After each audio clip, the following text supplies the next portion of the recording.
Quiet, and I'll tell you. There is no time for questions. When you were young, you used to have bad dreams. You cried about them all the time. The truth is, those weren't your dreams. They were mine. For as long as I can remember, I've dreamt of the beach. Not just while sleeping, in my waking hours too. In my dreams, I watched the world end so many times. Countless past extinctions that decimated life on this planet. Again, and again, and again. At first, I didn't understand what I was seeing or why. And that wasn't the worst of it. There were other, more terrible dreams. Dreams of death and destruction. Of a massive extinction to come. Like this one. And I would always be the one to end it all. To bring about the last stranding. As I have today.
First operation. I was only 20. I opened my eyes and found myself on the beach.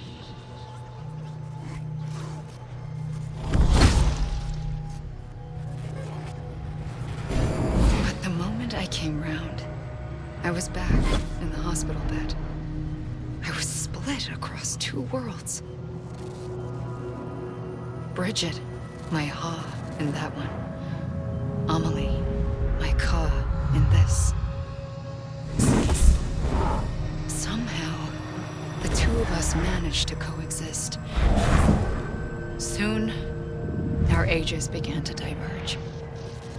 Bridget's body got older, while the beach kept Amelie's the same. So I came up with a story.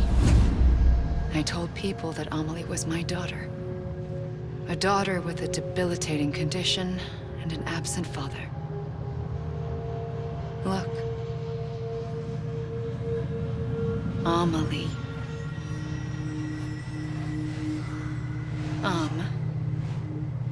Is French for soul.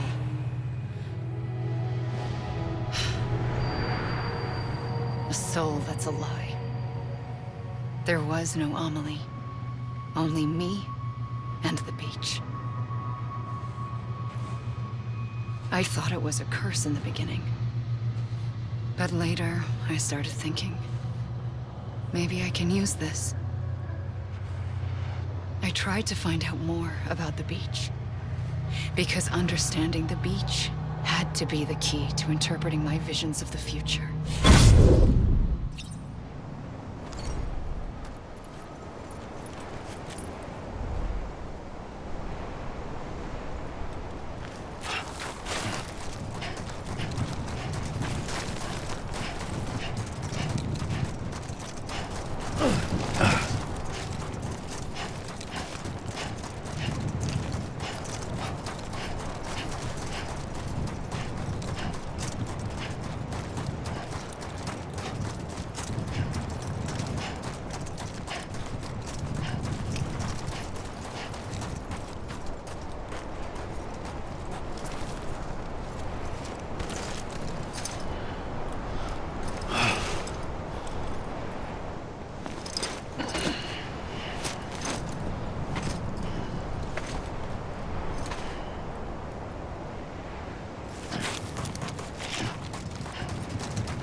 I realized the beach was connected to the world of the dead, which meant that somewhere out beyond it were the memories of time itself, including those of every organism that had ever lived.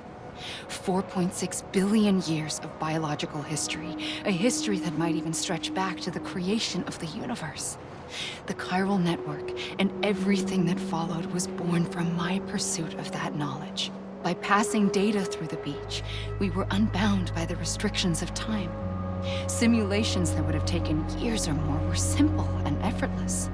Everything that the Earth had lost and forgotten could be reconstructed and reclaimed.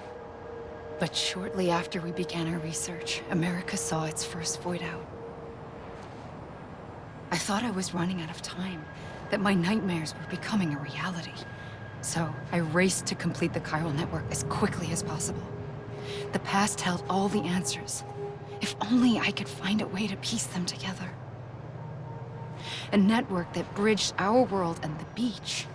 That might do it, I believed. So I started researching bridge babies, children bound to the world of the dead. What causes an extinction entity to come into being? What was the reason for the previous 5 mass extinctions? The answers to those questions would tell me how to stop the 6th. I founded bridges, more determined than ever to build a chiral network that would cover all of America. But the longer I fought my war against the inevitable, the weaker I became. My Ha had cancer. The beach's punishment, maybe, for not playing along like a good little EE.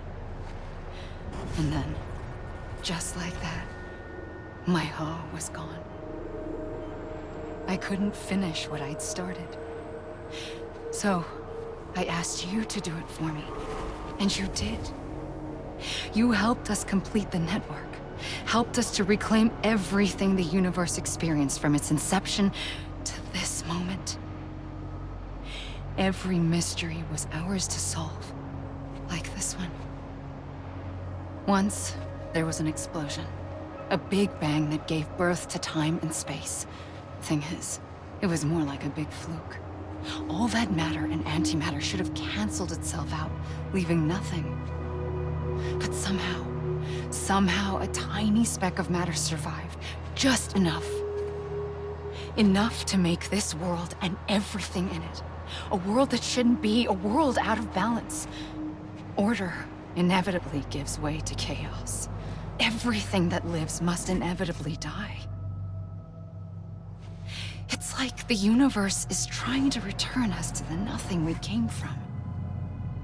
Maybe the Big Five were its best attempts to finish us off.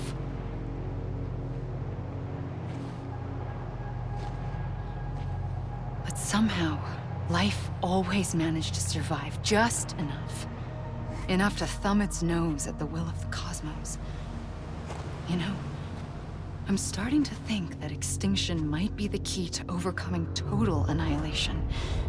It forces life to fight to survive, to endure, to exist. That's why the Big Five ultimately rekindled life instead of extinguishing it. From the ashes of the dead rise the living. Stronger and wiser. Inheritors of the legacy of existence itself.